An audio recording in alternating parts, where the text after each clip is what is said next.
So I attended the service at St. Rose of Lima Roman Catholic Church in Massapequa. As you know, I was raised on Long Island. I know this place as well as any human being knows it.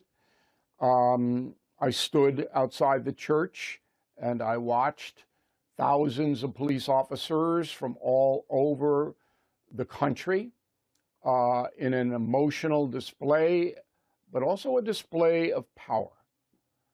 That the police were there in force, and they were unbelievably disciplined.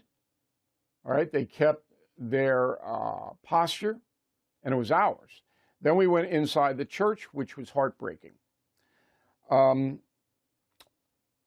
officer, Jonathan Diller, as you know, was murdered by a career criminal last week. A criminal who should never have been on the street. Nobody can make an argument that he should have been. There's his 1-year-old baby, okay? And this child will never know his father. And his widow, 29-year-old Stephanie Diller, is obviously devastated, but delivered a eulogy to her husband, which was magnificent. But in that time, in the body of the eulogy, most of it was spent on describing Jonathan and their relationship. But she did depart to scold politicians in New York State. Roll it. It's been 2 years and 2 months since Detective Rivera and Detective Mora made the ultimate sacrifice, just like my husband, Jonathan Diller. Dominique Rivera stood in front of all the elected officials present today pleading for change. That change never came, and now my son will grow up without his father. I will grow old without my husband, and his parents have to say goodbye to their child. How many more police officers and how many more families need to make the ultimate sacrifice before we start protecting them? And New York State and city does not protect innocent people. They don't protect the police or their residents. They flat out do not protect them. No two sides to the story. The progressive philosophy, and progressives control this state, is that criminals, even violent criminals, need to be treated, not punished. And I will prove that in a moment. You cannot have a just society without confronting injustice. It's impossible. Yet the progressive politicians and the media in New York that backs them up, all right, they don't care about injustice, right? Because they believe that the whole justice system is rotten and biased against Black Americans. That is the genesis of all of this racial politics. Now, 80% of arrests in New York City are not fully adjudicated. What does that mean? The guy who killed, and I mean, I'm not going to say allegedly because there's witnesses to it, who killed Detective Diller, and he was promoted posthumously, detective. His name Guy Rivera, okay? He's 34 years old. He's been arrested 21 times, served 2 prison terms. He's a drug dealer, okay? But get this. He's arrested 21 times. 19 of those arrests went nowhere because the DAs in New York City, with the exception of Staten Island, don't care about prosecuting guys like Rivera. So he can go out, sell heroin on the street, fentanyl on the street, beat you to a pulp, do anything he wants, and get away with it totally. They put him away twice, but for short periods of time. Now get this. Last April, 2023, Rivera is arrested for carrying an illegal gun. He's out. The case has not been adjudicated. And the city of New York is stonewalling us and won't tell us why Rivera was released after being arrested with a legal gun. I'm going to do more on this tomorrow because we're trying to get the information. City has it. They don't want to give it up because they know they're letting dangerous people out on the street to commit even more violent crimes. They know it, and they continue to do it. That's evil. Yes, the criminal is evil, but the people who enable him are evil too. There's no two sides to this story. Nobody will debate me on this. Nobody will come up against me on it. Okay, so tomorrow we're really pushing it, trying to find out why this dope dealer, arrested in April 2023, could sit in a car in Queens with a loaded gun and kill a 31-year-old New York City police officer. How is that possible after 2 convictions and 21 arrests? How? All right, presiding over all this madness is the governor of New York, Kathy Hochul. She is the leader of the state. She showed up to the wake, and there was a confrontation by one of the Diller family members. We believe it was an uncle. She only stayed about 10 minutes. Hochul is a weak leader, okay? I was standing Saturday, next to Attorney General Letitia James. I was 5 feet away from her, all right? And we made eye contact. She nodded, I nodded, okay? Now, I don't think it was wrong, and I disagreed with my WABC radio colleague Sid Rosenberg about this morning. I don't think it was wrong for Hochul and James to go and show respect to the family. And my job is to try to persuade both of these women to stop the madness. Stop it. You have power. Do the right thing. That's my job. Sid condemns them, and I certainly understand the family and Sid doing that. My job is to persuade them to stop.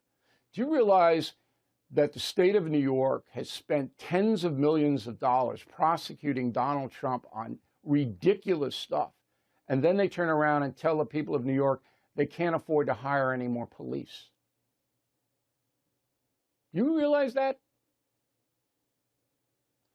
Talk about corruption. My God. All right, let's sum this up.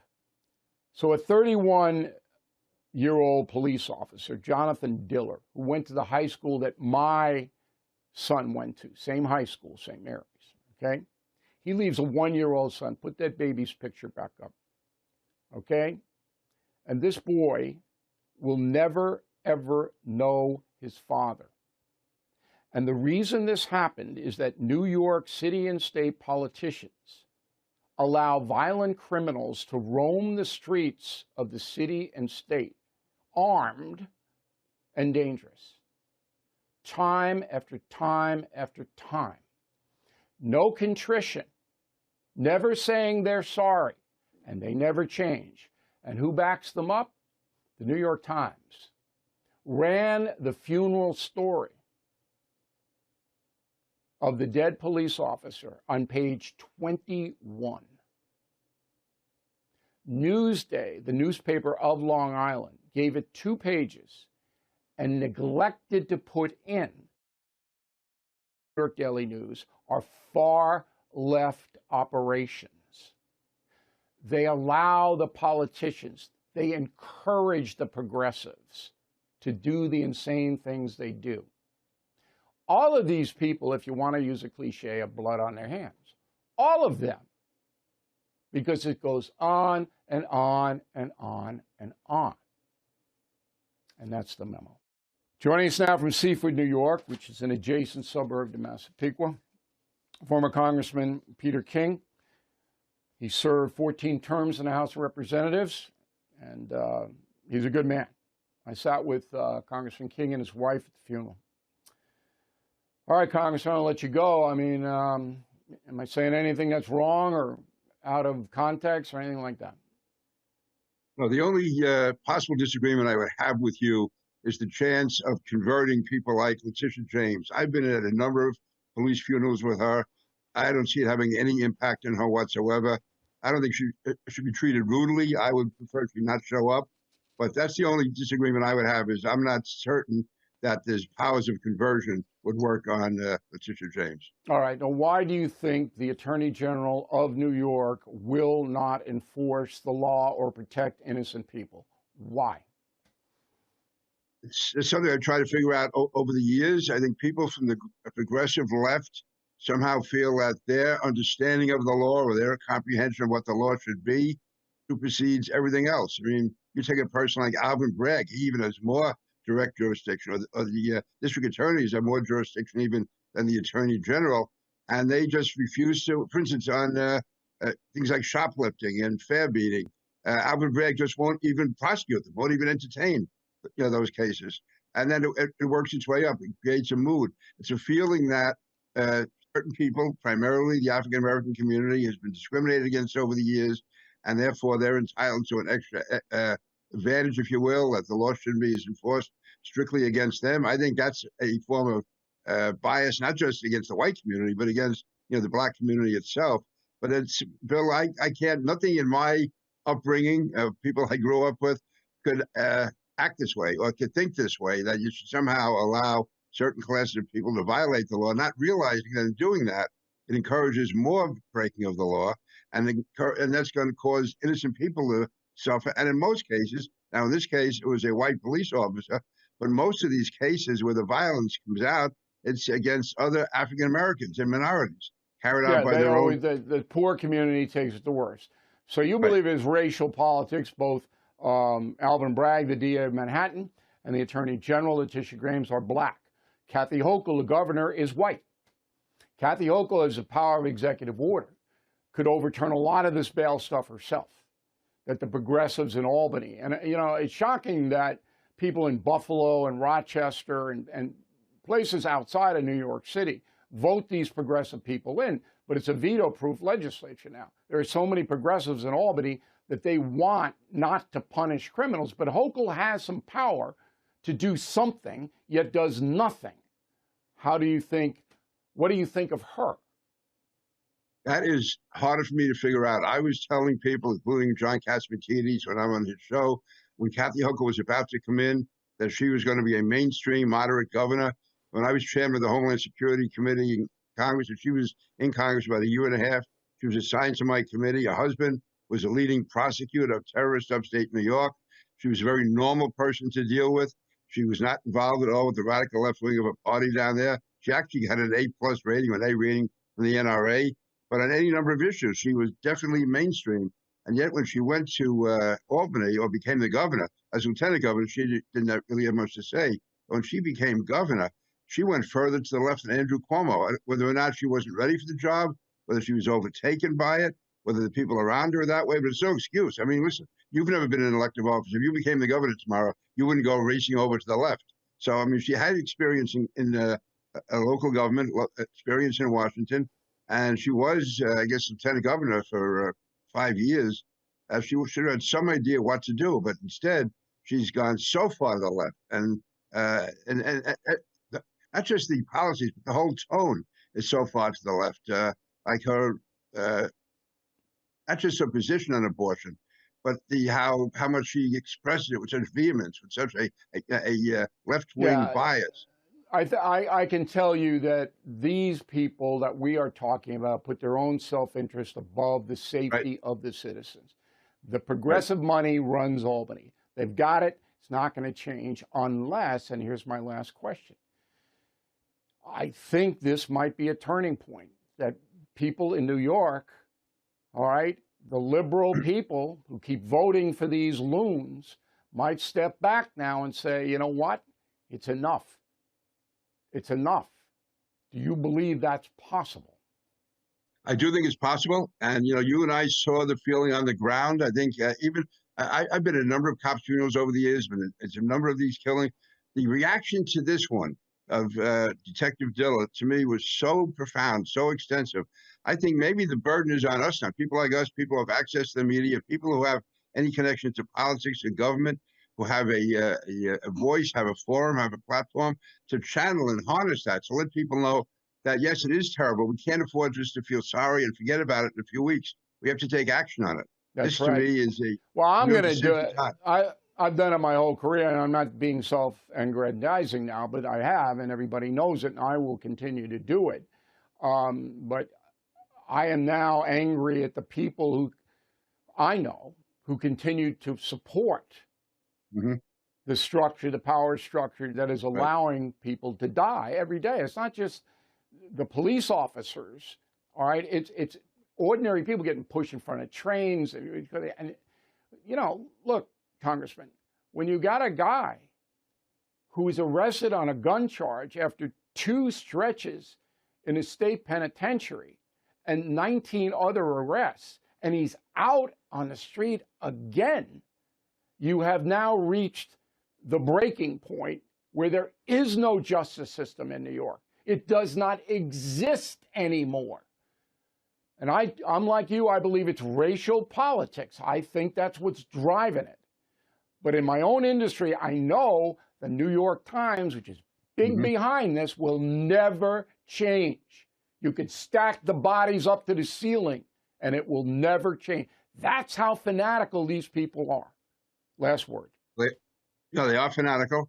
And example of how it's changed in New York. Just a few years ago, when the giant football player, Axel Boris, shot himself in the foot with his own gun.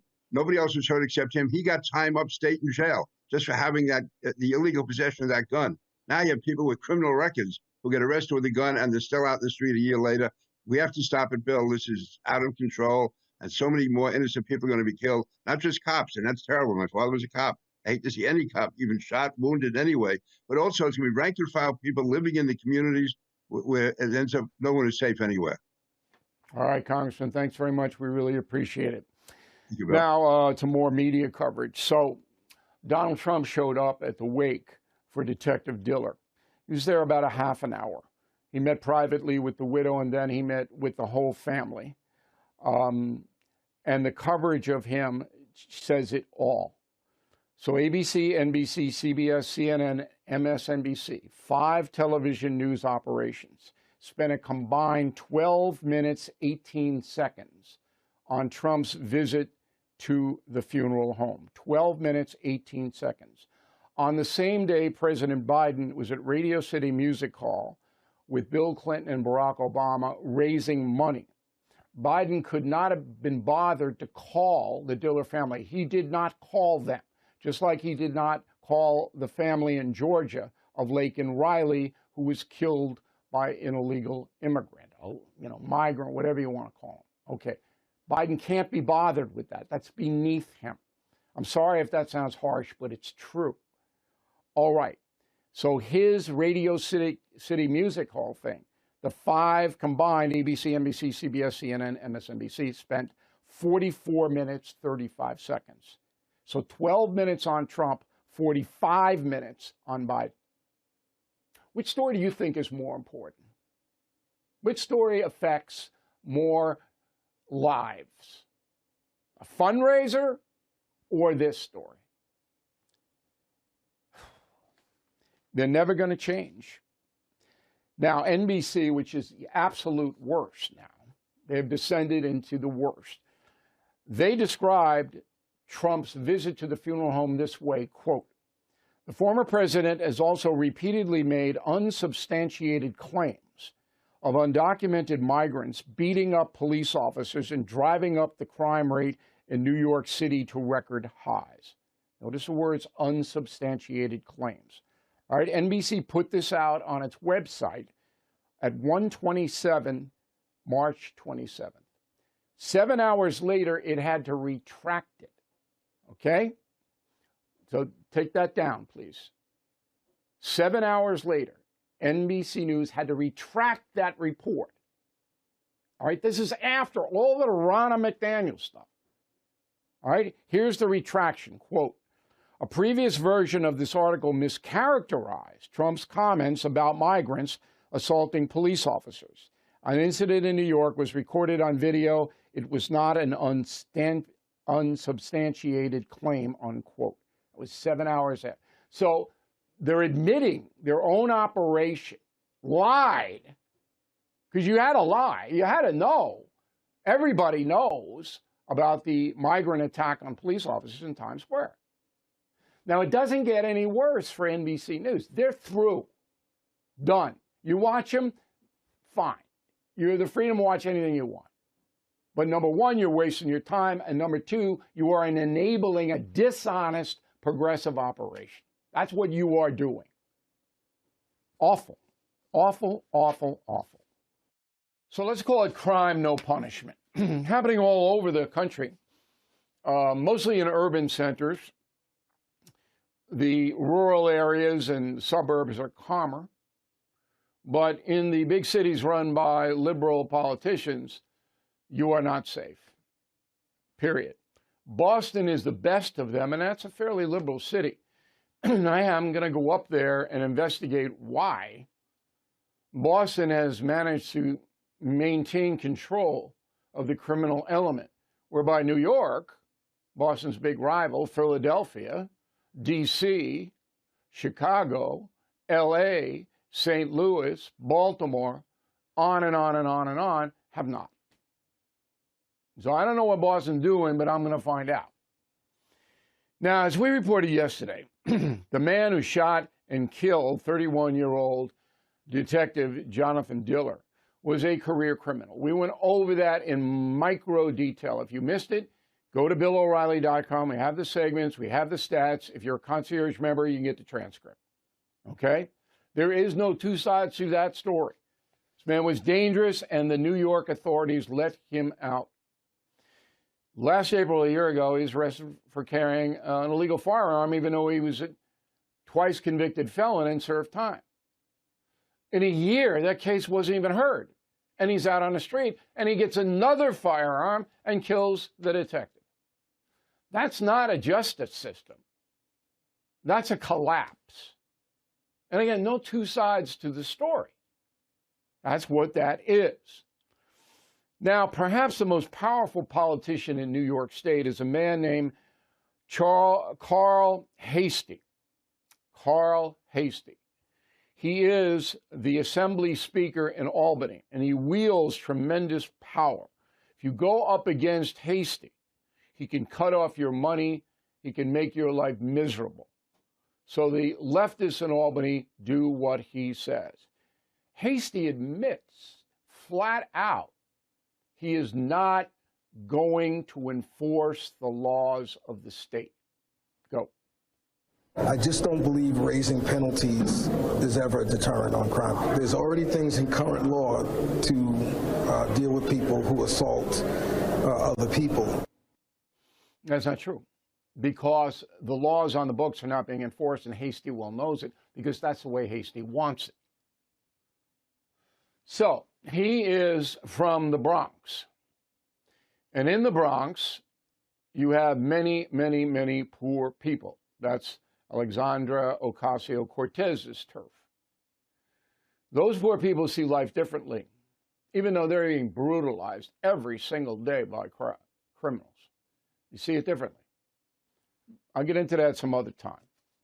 Now, in New York City, we reported on a man named Manuel Pagan, major narcotics dealer.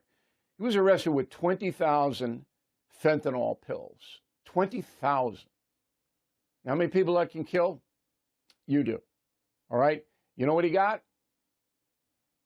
He pled guilty because they found him with the pills. You know what he got? 2 years in prison. And he'll be out in a year and a half. 2 years. 20,000 pills. Fentanyl. Poison. Poison. Okay, how about the two men who beat up the police officers in the Bronx on November 13th, 2023? Their case hasn't even been assigned yet. Okay, so it's April, right? That's 4 months plus. They're due back in court June 3rd. Nothing's going to happen to them. Push it back, push it back. Why? You got it on videotape. That should have taken 3 weeks. Court date, bang. Doesn't want to do it. They don't want to do it. Even if you beat up a cop or kill a cop. It's so unbelievable. So now you present all of this to the President of the United States. He is well aware. Well, that might be exaggerating it. He's been told about the violence in America's cities. And it's primarily driven by narcotics and guns because the drug gangs are armed. Here's what his press secretary said last week. Go. This shooting is yet another painful reminder of the toll of gun violence, that what it's doing to inflict on families and our communities and our nation. And that's why the president signed more than 24 executive actions. That's why we're able to pass a bipartisan agreement to deal with the gun violence that we're seeing in this country. Obviously, more work needs to be done. So it's always gun violence, not gun criminal violence. It's the guns that are doing it, not the criminals. And we've heard that a million times in the Democratic Party. That is their line. And it's total malarkey. If President Biden cared at all about the issue, which he does not, and this comes under a long line of things he doesn't care about, the southern border being number one. If he cared about criminals using guns to hurt other Americans, there's an amazing amount of things that he could do about it. He does nothing. He didn't even talk about it. He didn't even call, as you know, the family, the Diller family on Long Island, when he was 35 miles away in Radio City yucking it up with Obama and Clinton collecting money. They didn't care about it because the left, the far left, doesn't want to prosecute crimes because they feel the justice system is racist. That's what Hasty is all about. Hasty is, whites control it, so I'm going to break it down. I'm going to blow it up. He wants to blow up the entire system. He's well on his way in New York. Okay, I'm going to give you one more stat, and then we'll go to our next story. 80% of arrests in New York are not adjudicated fully. So that means even if you're caught, even if you're a thug who's caught stealing, mugging, assaulting, you have an 8 in 10 chance of getting off. There's no criminal justice system here. New York has collapsed, and that's a memo.